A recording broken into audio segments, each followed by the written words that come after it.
সে লোকটা আবার এসেছে। কিন্তু লালিমার তখন মনে হয় আমার নীল তো আমার কাছে, তাহলে এই লোকটাকে। হাই, আমি অঙ্কিতা, আর আমি গল্প বানাই।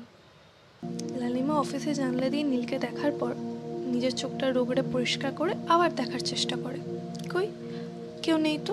তখন লালিমার মনে হয় এবার হয়তো সত্যি মাথাটা খারাপ হয়ে গেছে। ও যেভাবে হোক দিনটা অফিসে কাটিয়ে ঠিক ছুটি হওয়ার সাথে সাথে বেরিয়ে পড়ে। লালিমা সাধারণত ছুটি হওয়ার 10 থেকে 15 মিনিট পর বেরোয়, তাতে ওকে ট্রেনের জন্য অপেক্ষা করতে হয় না, আর কাজটাও কিছুটা এগিয়ে যায়।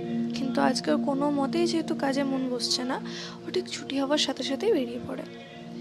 বেরিয়ে ও দেখে আবার সেই লোকটা দাঁড়িয়ে আছে।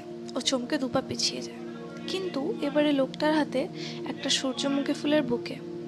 সূর্যমুখী ফুল লালিমার খুব প্রিয়, কিন্তু আজকে সূর্যমুখী ফুলটা দেখে সে খুশিটা হচ্ছে না।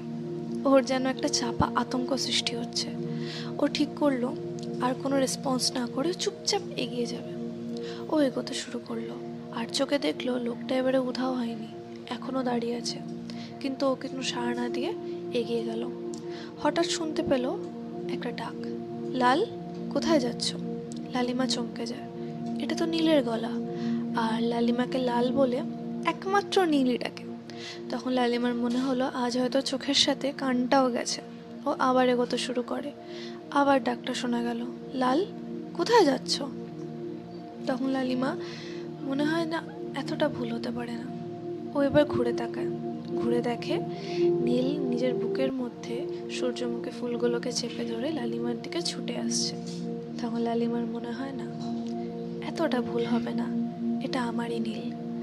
নীল ছুটে এসে লালিমার সামনে দাঁড়ায়, হাঁপাতে হাঁপাতে বলে, আই এম সরি।